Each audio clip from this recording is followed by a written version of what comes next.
Hi friends, good morning. Welcome to UPSC World. This is Dr. Harinath Reddy. Today in this particular video, we will try to discuss about NATO, North Atlantic Treaty Organization. So recently there was a summit of NATO in Netherlands in Hague on 25th June 2025. Last year in 2024, NATO has completed 75 years of its existence. So in this context, what is NATO, why it has been formed, how it has performed over a period of time, what is its relevance in today's context, and how India is related to NATO in the larger context. So NATO, North Atlantic Treaty Organization, it was founded in 1949. It was founded in 1949, soon after the Second World War. And when NATO was founded, initially it has got 12 founding members. Now the present strength is at 32. NATO presently contains 32 members. The recent addition to NATO is Sweden. Sweden is the last country to join NATO till now. And the headquarters of NATO, they are located in Brussels, one of the member countries of NATO.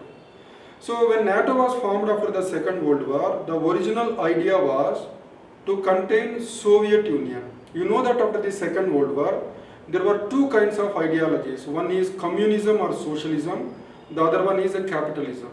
So all the capitalist countries were mostly democracies, they were led by United States of America. And the communist countries or socialist countries were led by Soviet Union.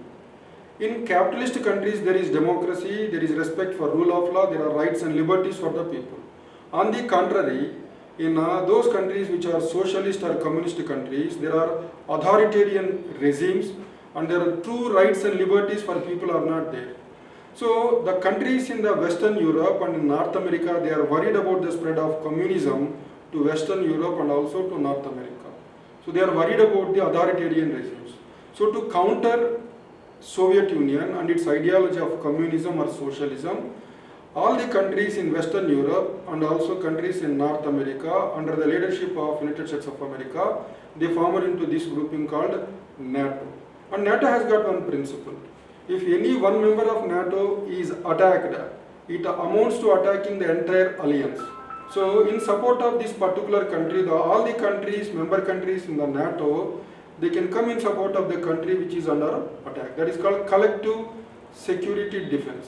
Then, after NATO was formed in 1949, to counter NATO under the leadership of Soviet Union, there was one pact called Warsaw Pact. So Warsaw Pact was a counter to the NATO.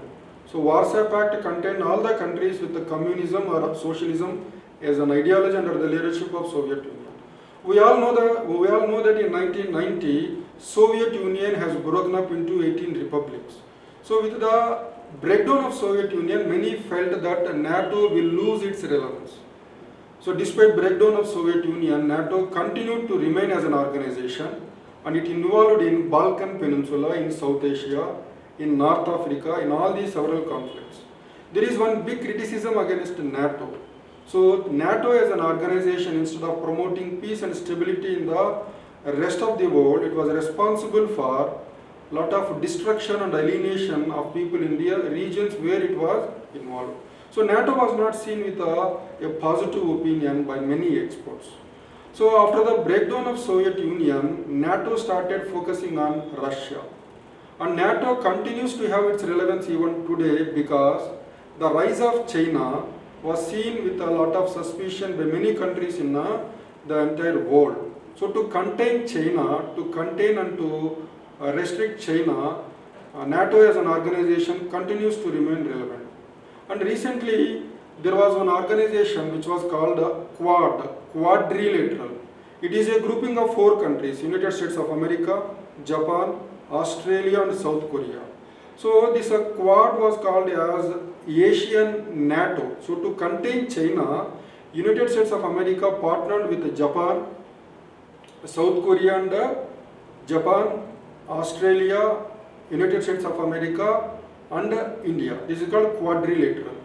So now there is a question before India, There is one more concept called NATO plus. NATO plus means five more countries will be joining NATO as additional members. Australia, New Zealand, Japan, South Korea and Israel. So are there any advantages for India if India joins NATO plus? There are certain advantages. We know that in South Asia, China is trying to attract all the countries in South Asia to its side by making lot of investments, and it is creating a trouble to India. India also had a border dispute with China, and there were instances where China troubled India. In 1962, India suffered a massive defeat, and even in the recent past, there were clashes in the Indo-China border, and India cannot match the strength of China. So given this situation, if India joins NATO plus, along with the NATO countries, NATO plus countries, India can use this platform to contain China. And in addition to this, India can also get advanced weapons from the countries of NATO. It will lead to modernization of Indian armed forces. But there are also negatives to India joining the NATO plus, because if India joins NATO, it will worry Russia. India and Russia had got very good relations. If India becomes part of NATO plus, the relations with Russia will get strained and the relations may break down. And there is one important concept called strategic autonomy. In Indian foreign policy, India maintains a lot of strategic autonomy. It follows the concept of multi-alignment to promote and secure its national interests. So if India becomes part of NATO plus, this strategic autonomy is lost.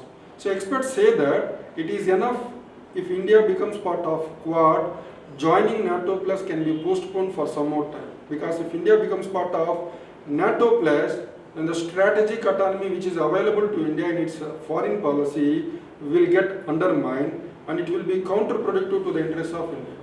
Apart from all these issues, in 2014 a decision was taken in the NATO that all the member countries must spend not less than 2% of GDP on a defense expenditure. And in the recent summit on 25th June in 2025, one more decision was taken. All the countries must spend not less than 5% of GDP on military expenditure. This is broken down into two parts. 3.5% should be spent on core defense expenditure. The remaining 1.5% must be spent on the infrastructure related to defense expenditure. So that's it about NATO. Thank you and all the best.